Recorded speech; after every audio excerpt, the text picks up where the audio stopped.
This is a public service announcement and a warning to anybody that is just blindly longing gold or silver here, or both. There is some very important information in this video and some very technical and fundamental reasons why you should not necessarily just be randomly longing gold and silver here, especially silver. And I'm going to show you exactly why on the charts here in just a second, and you can make that decision for yourself. If you're not familiar with who I am, my name is Drew Wolfer. I'm the founder of NORDIC Alpha, and I am a pro trader inside of the metals markets and the broader markets like crypto, the S&P, whatever it is, you name it, we do it inside of NORDIC Alpha. But the one thing that I do want to say, I know I just told you to kind of heed this warning. Inside of NORDIC Alpha, we are already in an active long on both gold and silver, but we have been in those longs for almost 2 weeks at this point. We were positioned way ahead of time. We knew this was coming. We just didn't necessarily know that this was going to be the headline. Now, gold did break out bullish. Silver did break out bullish, but why am I telling you don't just blindly long here? And the reason for that is because I want you to be responsible inside of these markets. Now, let me show you what's going on from a market structure perspective on gold. Now, first and foremost, here is our long that we took back on the 17th of February in gold, and we are absolutely crushing it. As you can see though, interestingly enough, we are rejecting on gold from my proprietary deviation zones. You're not gonna have access to them unless you get inside of NORDIC Alpha. You gotta get on the office hours calls. I totally get it, but just know that these zones matter in terms of being resistances and then being supports. So we're already rejecting from the first deviation zone on the last leg of structure up before you hit a nice little consolidation phase and then another nice little move up. We had our market structure highs way back here. We broke those highs, shifted gold to an uptrend. Then we broke those highs, confirmed the uptrend right here. Then we did it again right here. And then guess what we did? We broke those highs and then our lows were right here. We actually broke market structure to the downside on the 1 hour chart right here and then ripped it right back up, hit it, and now we have our market structure lows here at $5,315.30. We have our market structure highs here on the 1 hour chart, $5,434.10. Now, why does this matter? It's because we are in an uptrend on the 1 month, the 1 week, the 1 day, 12-hour chart, and now the 1 hour chart. And we actually just confirmed that 1 hour shift to an uptrend on the 1 hour chart. Now on the 4 hour chart, we're still in a downtrend on gold, which is why I think gold is a little bit more bullish here than silver is, because silver is in a downtrend on the 1 day chart still. But we need to break these levels in order to figure out which direction we're going to go. You're either going to break this level right here at 54.34, or you're going to break this level right here, this low at 53.15. Now, the one thing I want you to understand, do I personally think that gold is going to go much further down than probably right here? Not necessarily. I don't. And if you want the actionable trade setups that I give out every single day and the TA that I do every single day inside of these markets, you have to get inside of NORDIC Alpha. It is the least expensive it will ever be. Get in where you fit in. We're offering discounts on 3, 6, and 12-month memberships. We absolutely crushed it in 2025. We are murdering it in 2026. We called out these levels weeks in advance and this big pump weeks in advance. So get in where you fit in. I'll see you in there.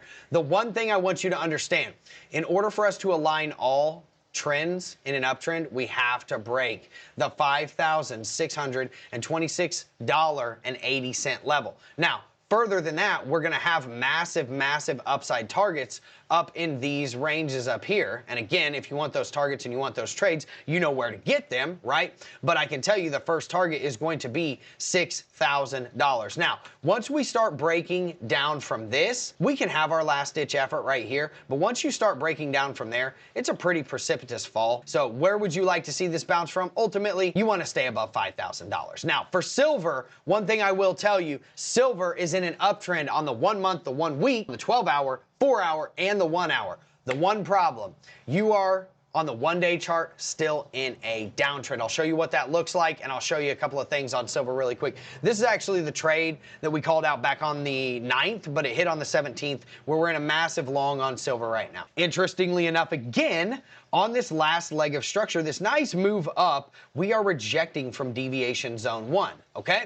Now, the problem is if we get below about $82.50 right here, your prior double top highs, this is extremely bad news for silver. Not only because obviously that's your equilibrium price of the nice little range that we set in going up on this nice little parabolic move, but also because that is going to be massive and very key support now that you've gotten back above it. Okay, so we do not want to really see us going below $82.50. I mean, you can just wick down into it and come back up, but you don't want to see yourself closing daily candles and things of that sort under that level. Now, here's the one thing I want people to understand on silver. Silver is in less bullish of a position than gold is right now, and the reason is because it is going to be harder to find entries on silver, and the reason is because your structural highs and your structural lows are so far away from each other. Whereas on gold, they were like this close to each other. On silver, they're like way out here. And I'll show you this on the chart right here. Look at how far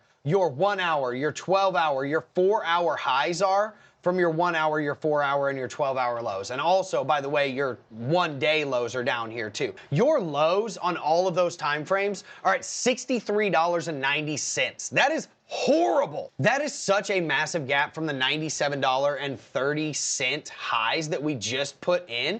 Ultimately, dude, if we fall below $84 to $82, like it's going to be a pretty precipitous fall down here, probably to these lows, or at least in the range of 72 to about 64 bucks. It's going to be a pretty nasty fall if we break that. Now, the one thing I will say is if we can get above this at this $97.30 level, you will confirm the uptrend, because basically what happened was your old structural highs on the 1 hour, the 4 hour, and the 12 hour chart were back here. We finally broke those here. And so if we can break them again with candle closes, what it will do is it will confirm trend continuation structure on the 1 hour, 4 hour, and 12 hour chart. Now, the bad news, in order for you to get into an uptrend again on the 1 day chart, you have to go all the way up to the $121.70 range, which is that all-time high, and you have to close a daily candle above it. That's just to get the daily back in an uptrend, right? So in my opinion, silver has a lot more work to do than gold does. First off, to get to all-time highs, but second off, to align every single time frame in a bullish structure. Although it's bullish right now, you got to understand how far away those lows are from the highs. And the reason why that matters is because when you're looking to enter positions, if you're looking for your invalidation points, unfortunately on the 1 hour, the 4 hour, the 12 hour, and even the daily chart, your invalidation point is all the way down at $63.90. So do with that information what you will. If you want the actionable trade setups, you know where to find me. Get inside of NORDIC Alpha.